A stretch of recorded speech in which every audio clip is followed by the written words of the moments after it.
Wata sabuwa duniyar nan ina zaki da mu? Mahaifin Deborah ya yi tsaye-tsayin daka ga rashin amincewar ikirarin da ake yi na karɓar kuɗin fansa a matsayin ran 'yarsa Deborah. Mahaifin na Deborah ya yi tsayin daka ne a gaban kotu akan ba ji ba gani. Lallai sai an hukunta an kuma kashe waɗanda suka kashe masa 'yarsa Deborah.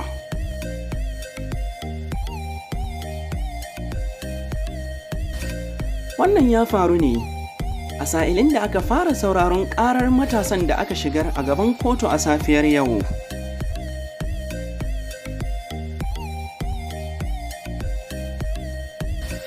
Shari'ar waɗanda suka kashe Deborah, lauyoyi 34 ne suka tsaya musu.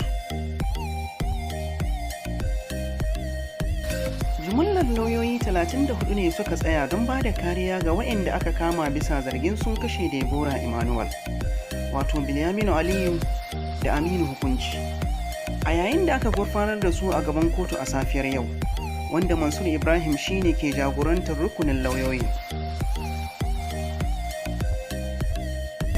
Wayanda ake zargin sun kasance abokan karatun Deborah Emmanuel din ne. An gurfanar da su a babbar kotun majistare ta Sokoto bisa zargin su da sa hannu wajen aikata laifin. Amma ko da aka karanta musu laifin sun musanta zargin.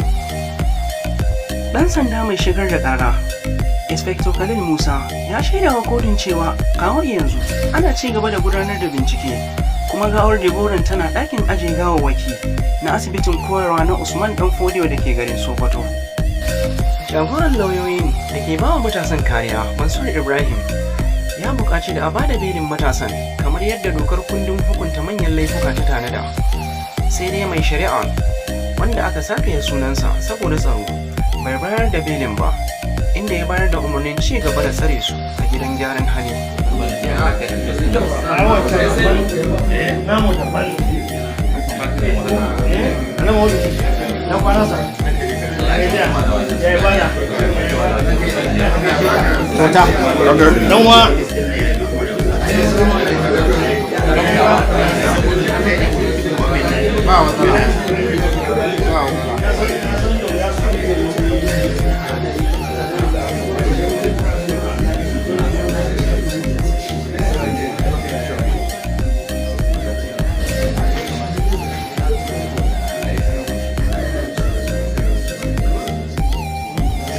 Ina ganin kwa.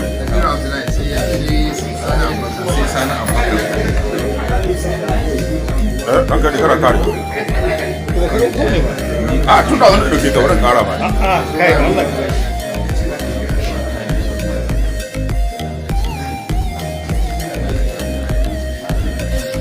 Dr. Kabiru Abdullah.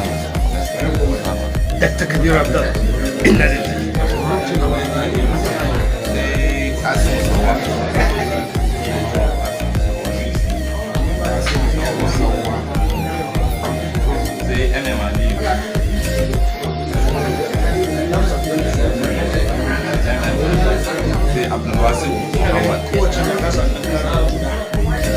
Busare.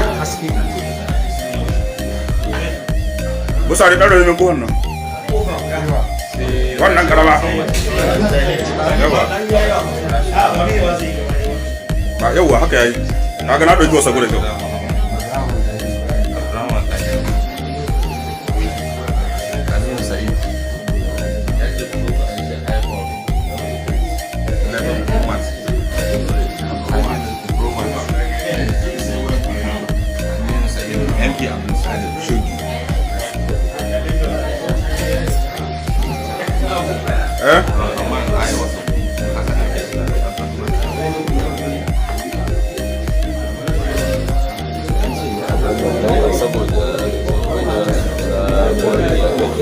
Wanza ba wata ba ce da kasu musa wace ka ba